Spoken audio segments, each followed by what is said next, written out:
About Albert Hofmann and Well, my favorite grandfather, wow. I thought. But then, on his birthday party, I brought him greetings from my daughter. And ever since, I think Albert only loves me because he knows my daughter, because I'm the father of my daughter, because he loves my daughter. And she's never taken LSD.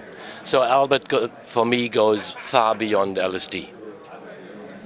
Is he in the movement of psychedelics, in the movement of our awareness? Is he a monument?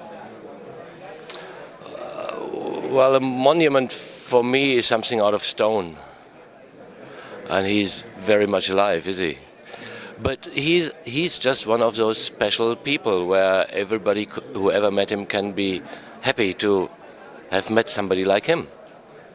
Like this guy said on his birthday party, it's very rare that somebody discovers something big, and it's very rare that somebody gets 100 years old. And it's extremely rare that somebody who discovered something will be 100 years old. And Albert all deserves that. That's great. Do you have a special memory or an anecdote about your meetings with Albert? Yes, because I know that I started publishing in the year when he became a pensioner. I decided never to ask him. This was 1971. Yes, I decided never to ask him for anything and I never asked him to write something for me. But one exception: when we theoretically saved millions of lives, I did a book on Die Deutsche Kakerlake, the German cockroach. And having been a cook, I know that cockroaches as food are more healthy than soybeans. The problem is the shell. It's too hard to bite. And I found out that Albert's master work as a young student, his first big paper, was exactly on how to dissolve the chitin layer of the cockroach with the help of some stuff out of Weinbergschnecken. Whatever, snails. Something out of the stomach of snails can turn the Chitinpanzer of cockroaches into angereicherte Zucker and more healthy stuff. So, in those times when I did the book, like 12 years ago, the World Health Organization had a big cockroach farm in Bangladesh to find out how can they turn cockroaches into healthy stuff for people to survive. And with Albert's help, they can. I have no idea if they ever got the information. But this is one of the outrageous things that Albert Hofmann discovered, that in the end no human being who lives in an area where it's warm and humid, he can live off cockroaches, because cockroaches recycle everything. You can give them everything. So I really like that. And Albert and my relationship, I think, is a good one, because I think we never talked about LSD. In all our meetings, we met several times. And I know everybody just jumps on in, Albert, you got some acid. And I thought, this guy, he grew up like me in nature. We're both nature boys. And nature plus LSD, yeah. That's it. The one gets 100 years and the other one gets a crazy hairstyle. Listen, you publish books, Kleurnet, many books about psychedelics and other alternative things. You can have some kind of idea how many books about LSD compared to books about cannabis are being sold?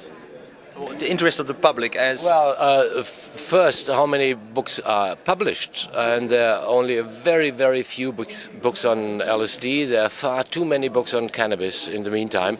It was different 10 years ago, but nowadays there's so much cannabis information.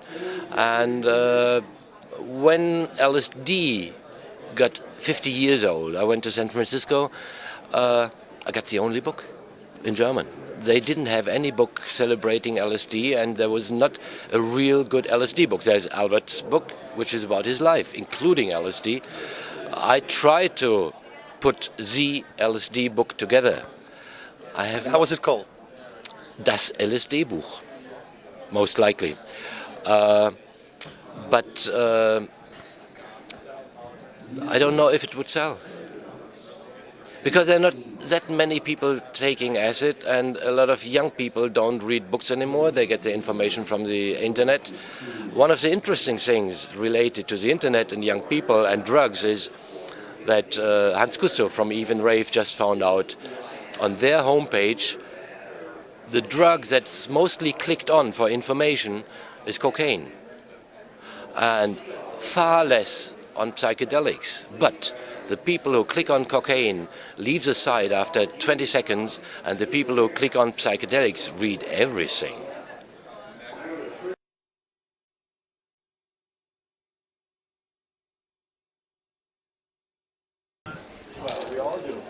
Yeah, we have.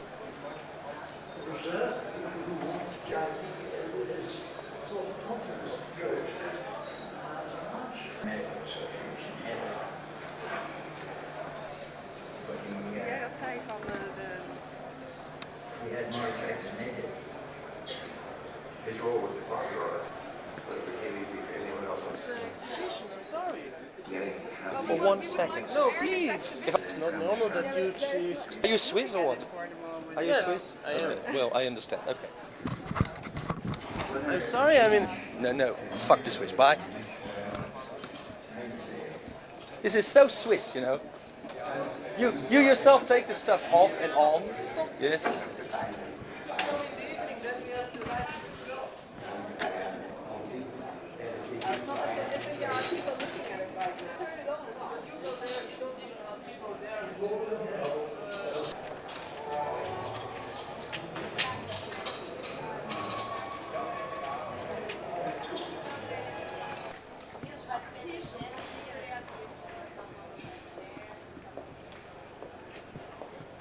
What? Okay. Yes. Start. Albert is the greatest because he is the true alchemist who found the philosopher's stone, and therefore I thank him 1,000, 1 billion times. Da-da-da-da. Kijk, nou check ik zo. If there is sound, yes? So that's good. Okay, Sasha Shulgin. Sasha, Albert Hofmann, just Albert Hofmann, yeah. tell me about him. He is a very good chemist. We had a chance of meeting him again, seeing him just recently, about 9 months ago.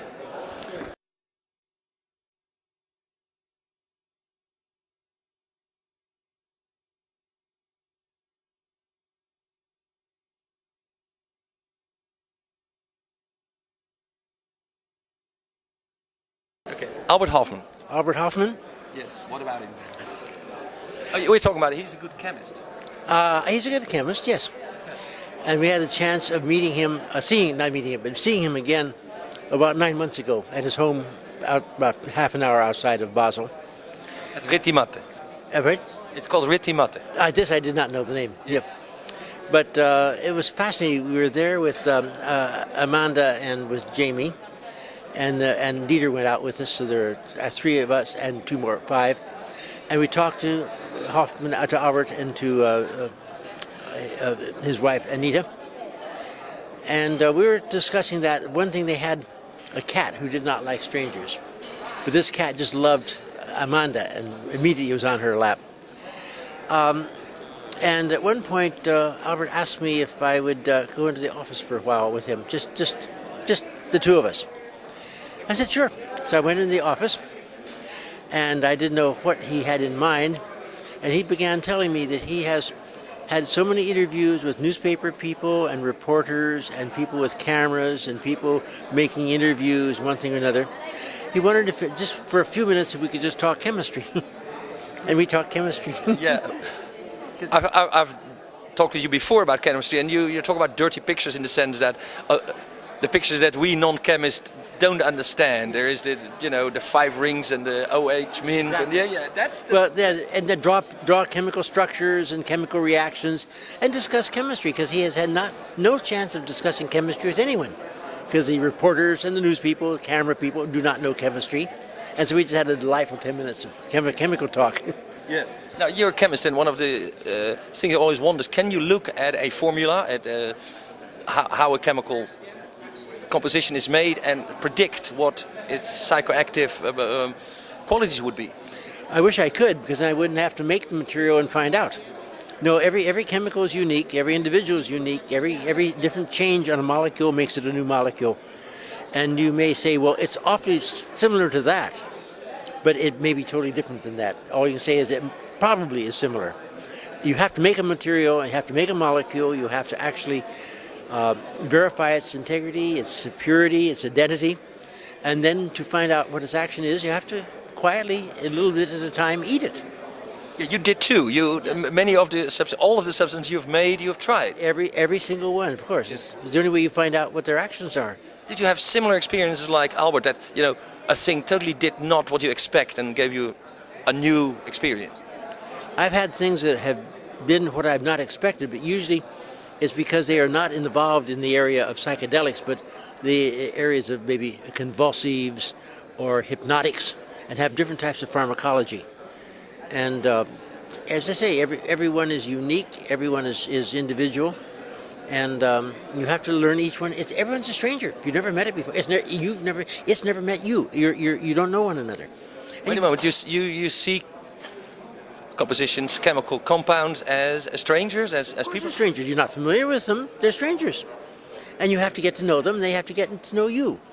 And so you approach it in a very small, very individual, find an amount you're confident is not going to be active, and take a fraction of that and come up slowly on the active level.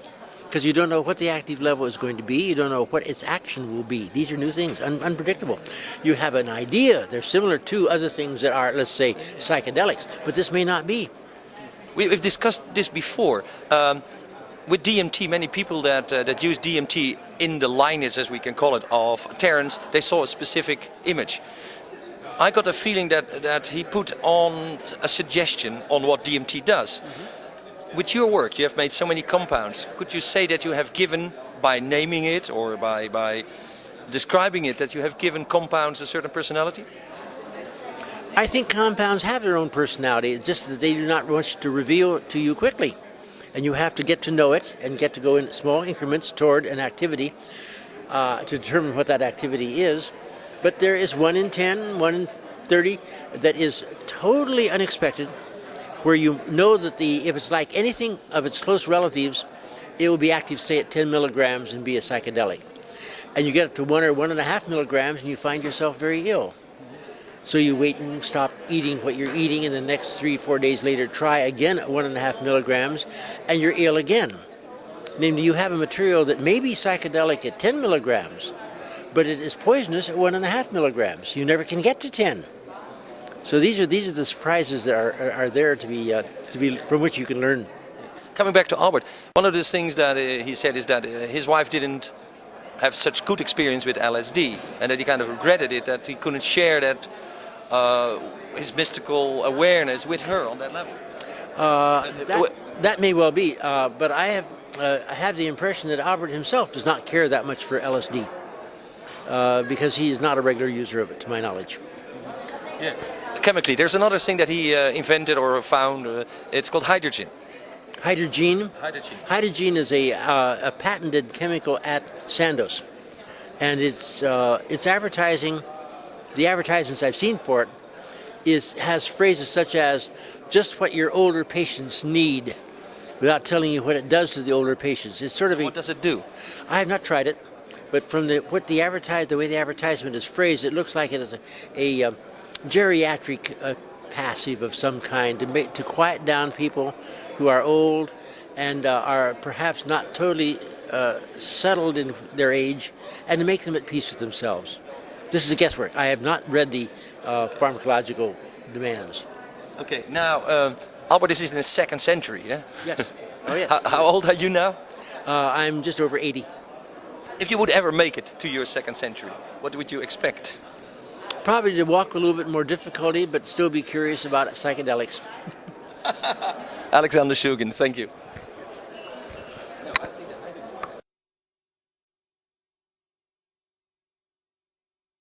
Flash in the... Yeah. Myron. Can I have? Oh, sorry. Okay. You're trying to take it. Ja? All right, yeah, let's do it. Kun jij proberen dit vast te houden en hem te filmen als ik hem een vraag stel? Laat hem maar lopen. Or the whole group, It's interesting.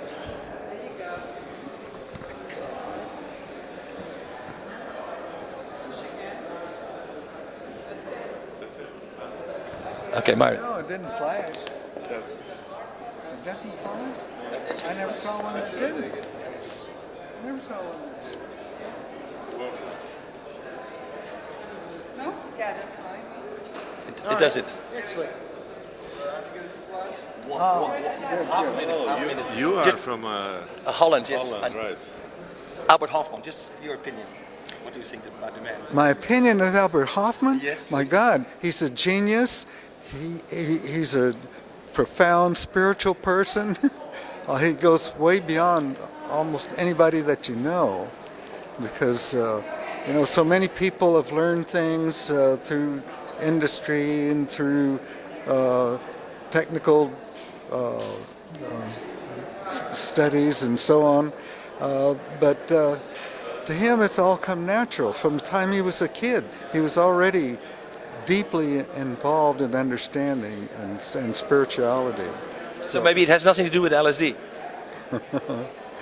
It meant that made it possible for him to create LSD.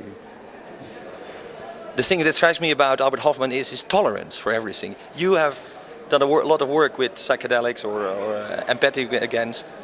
Do you feel that tolerance too? I'm not sure that I understand what you're saying. I think psychedelics and things like MDMA give people tolerance. Yes.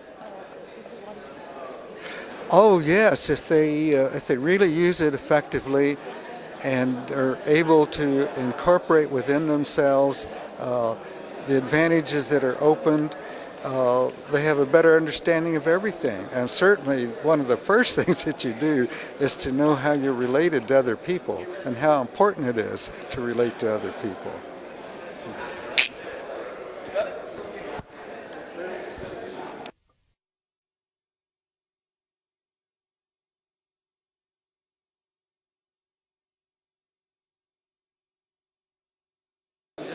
I met Albert Hofmann in the psychoactivity conference in Amsterdam in, I believe that was 1996.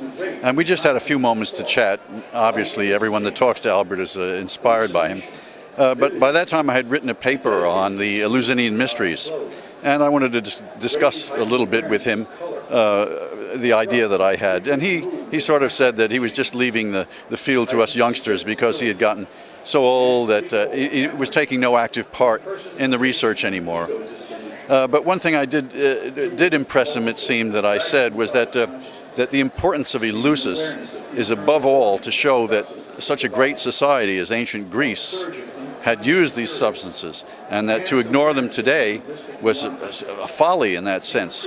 So it improved the credibility of people today who wish to say that these substances are so important for not only individuals but the evolution of society itself.